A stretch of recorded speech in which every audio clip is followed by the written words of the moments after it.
Ketika mengalami masalah berat, orang akan datang kepada Allah atau sebaliknya akan meninggalkan Allah karena kecewa. Namun sebagai orang percaya, murid-murid Yesus menyikapi setiap pergumulan hidup dengan iman yang sungguh-sungguh kepada Allah yang kita kenal di dalam Yesus Kristus Tuhan.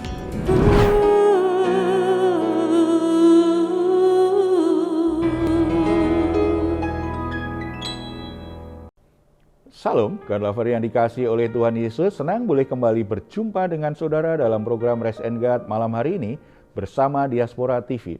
Setelah melewati berbagai kesibukan sepanjang hari ini, mungkin ada situasi tertentu yang membuat saudara menjadi terguncang, jiwa saudara menjadi letih lesu dan berbeban berat. Situasi atau keadaan apapun yang sedang saudara alami, jangan pernah menyerah, sebab Tuhan mengundang kita setiap hari untuk selalu datang kepadanya.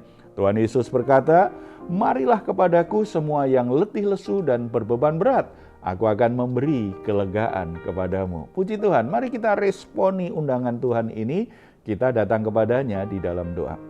Bapa di surga, kami datang kepadamu dengan kerendahan hati, kami menyadari keadaan kami yang membutuhkan anugerah-Mu.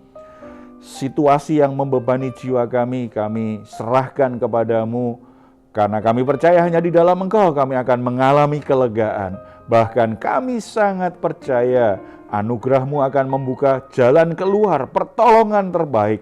Masalah kami akan selesai satu persatu karena kuasa-Mu melebihi situasi sulit apapun yang sedang kami hadapi. Saat ini sebelum beristirahat kami rindu untuk mendengar firman Tuhan.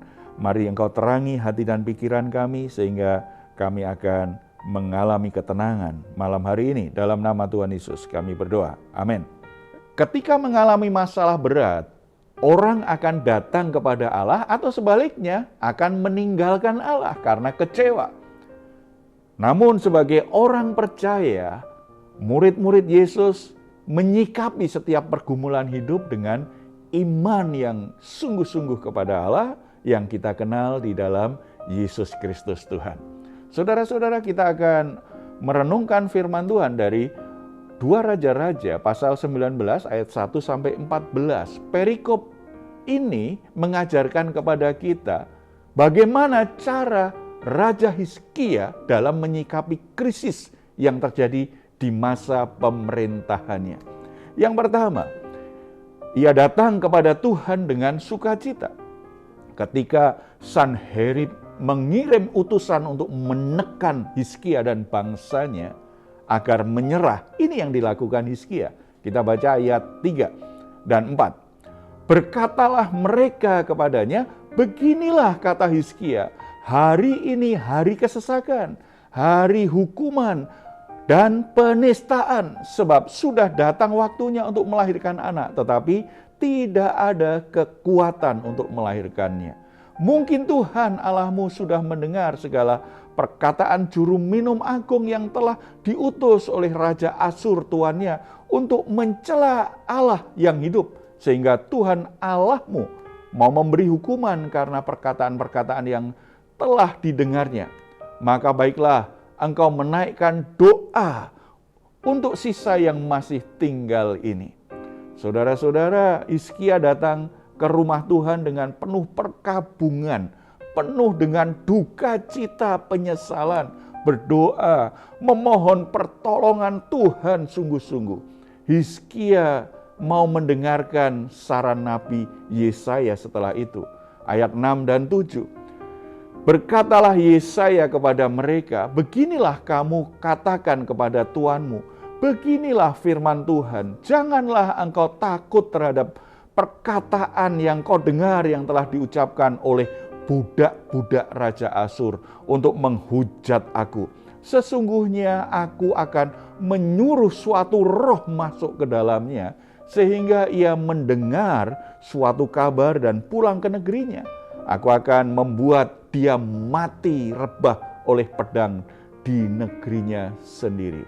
Saudara-saudara, Sanherib menunjukkan kesombongannya, namun tidak menyadari kehancuran mereka sudah di depan mata karena umat Israel, karena Hizkia merendahkan diri, berseru minta pertolongan Tuhan. Ayat 9, dalam pada itu raja mendengar tentang Tirhaka, raja Ethiopia, berita yang demikian. Sesungguhnya ia telah keluar berperang melawan engkau. Maka disuruhnyalah kembali utusan-utusan kepada Hizkia dengan pesan. Ayat 10, beginilah harus kamu katakan kepada Hizkia, raja Yehuda. Janganlah Allahmu yang kau percaya itu memperdayakan engkau dengan menjanjikan Yerusalem tidak akan diserahkan ke tangan Raja Asyur. Ayat 11, sesungguhnya engkau ini telah mendengar tentang yang dilakukan Raja Asyur kepada segala negeri, yakni bahwa mereka telah menumpasnya, masakan engkau ini akan dilepaskannya? Sudahkah para Allah dari bangsa-bangsa yang telah dimusnahkan oleh nenek moyangku dapat melepaskan mereka, yakni Gosan, Haran, Resef, dan Bani Eden di Telasar? Di manakah raja negeri Hamat dan Arpad, raja kota Sefarwaim, raja negeri Hena dan Iwa?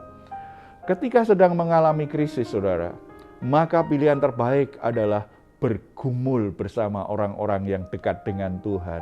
Jangan malah ketika saudara sedang dalam pergumulan, saudara menjauhkan diri dengan persekutuan, dari persekutuan saudara-saudara seiman. Saudara tidak pernah datang lagi beribadah di gereja. Saudara tidak ikut lagi dalam persekutuan atau kelompok-kelompok kecil dengan saudara seimannya. Justru ketika saudara sedang mengalami tekanan masalah yang berat, situasinya sulit, saudara perlu lebih lagi mencari Tuhan, dekat dengan orang-orang yang mengasihi Tuhan, yang imannya kuat.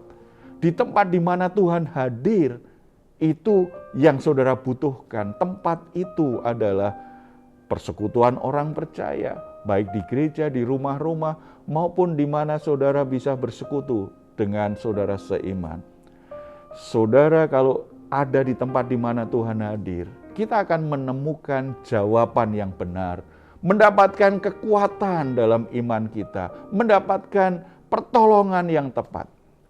Jangan malah kepada orang-orang yang jauh dari Tuhan, yang tidak mengenal kehendak Tuhan, yang tidak beriman. Ketika saudara justru lari di tempat-tempat seperti itu, saudara mungkin mendapatkan penghiburan, tetapi ingat, itu penghiburan palsu.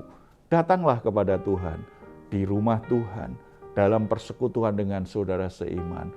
Berdoalah bersama dengan hamba-hamba Tuhan, orang-orang yang mencintai Tuhan, yang mengabdikan hidupnya untuk Tuhan. Itulah pilihan bijaksana untuk mengatasi tekanan-tekanan krisis yang sedang saudara alami. Yang kedua, Hizkia menyerahkan masalah yang terjadi kepada Tuhan. Hizkia menyerahkan semua masalah yang sedang ia alami, ketakutannya, ketidakberdayaannya, situasi yang sepertinya tidak bisa dia kendalikan. Dia serahkan kepada Tuhan tanpa mencari keuntungan diri sendiri.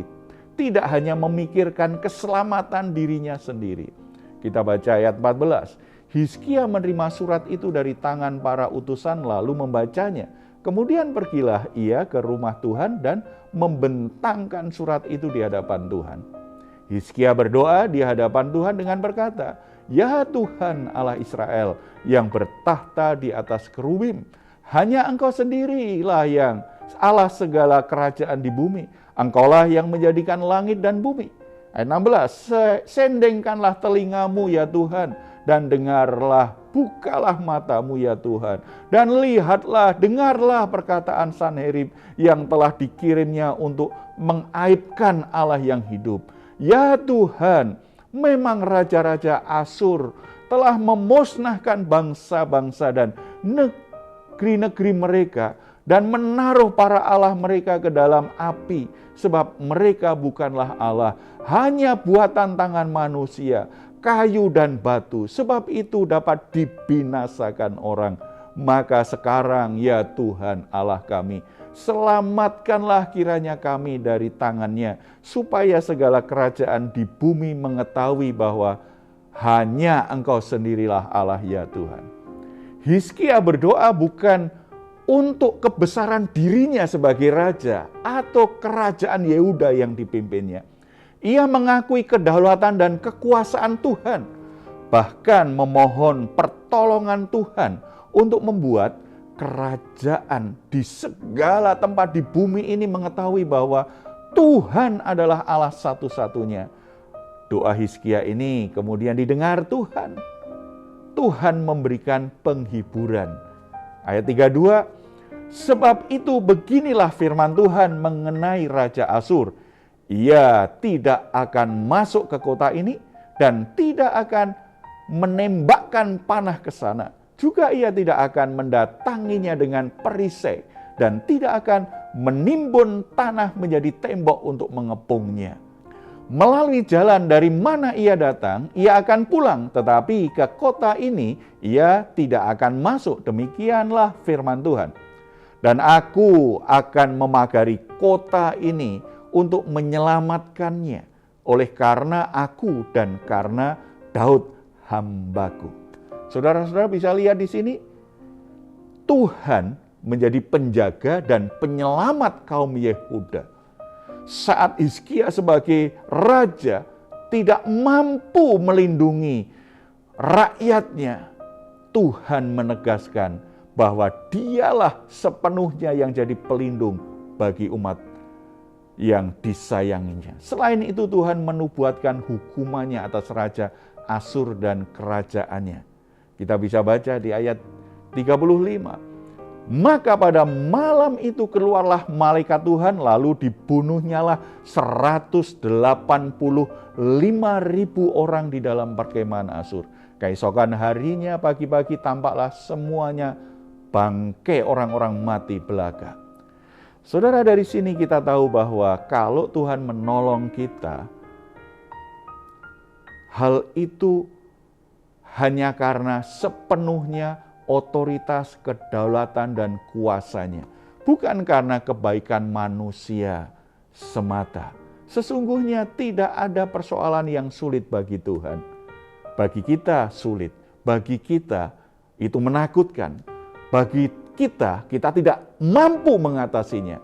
Tetapi kita bersyukur karena Tuhan kita, Tuhan Yesus Kristus, yang jadi juru selamat kita, penguasa hidup kita, tidak pernah kewalahan menolong kita. Tidak ada situasi sulit yang tidak bisa Dia kendalikan. Kuasanya melampaui semua masalah kita. Oleh sebab itu, ketika saat ini saudara sedang mengalami krisis, andalkan Tuhan. Datang kepadanya, berserah kepada Tuhan. Harapkan pertolongan Tuhan yang punya kuasa tidak terbatas itu akhirnya memberi pertolongan kepada kita. Kita datang kepadanya, apapun krisis, apapun masalah yang sedang saudara hadapi saat ini, datang kepada Dia dengan kerendahan hati, lakukan pertobatan kalau memang itu harus dilakukan, dan percaya kuasanya melebihi masalah-masalah kita. Kita berdoa. Bapa di surga, kami menghampiri tata kasih karunia-Mu. Engkau melihat saudara-saudara kami yang sedang dilanda krisis, sedang mengalami situasi tidak terkendali, menekan jiwa mereka. Mari Bapa, Engkau hampiri mereka, jamah mereka Tuhan. Biarlah kebenaran firman-Mu itu mengarahkan hati mereka untuk datang kepadamu. Dengan kerendahan hati, dengan penuh iman, mereka akhirnya mempercayakan masalahnya kepadamu. Responi iman mereka Bapa, tolong mereka. Berikan kuasa-Mu Tuhan bagi mereka, kekuatan yang mereka butuhkan untuk menghadapi situasi sulit, bahkan jalan keluar. Sesuatu yang mustahil akan terjadi dalam hidup mereka, karena kuasa-Mu terjadi. Kuasa-Mu yang dahsyat itu melakukan keajaiban dalam hidup mereka. Sesuatu yang ajaib terjadi dalam hidup anak-anak-Mu. Terpuji nama-Mu, dalam nama Tuhan Yesus kami berdoa. Amin. Jika saat ini saudara atau keluarga sedang mengalami pergumulan dan membutuhkan dukungan doa, di layar saudara ada nomor telepon yang bisa saudara hubungi. Tim doa kami akan mendoakan saudara. Silahkan jika saudara ingin memberikan komentar, silahkan menuliskannya di ruang komentar yang ada di channel Diaspora TV. Saudara-saudara, sebelum kita berpisah, mari kita memperkatakan bersama-sama Mazmur 4 ayat 8 sampai 9. Engkau telah memberikan sukacita kepadaku lebih banyak daripada mereka ketika mereka kelimpahan gandum dan anggur. Dengan tentram aku mau membaringkan diri lalu segera tidur, sebab hanya Engkaulah ya Tuhan yang membiarkan aku diam dengan aman. Puji Tuhan, selamat malam. Doa saya untuk saudara semua malam hari ini, saudara sungguh-sungguh boleh mengalami rest and God. Tuhan Yesus memberkati kita semuanya. Salam. Hatiku siap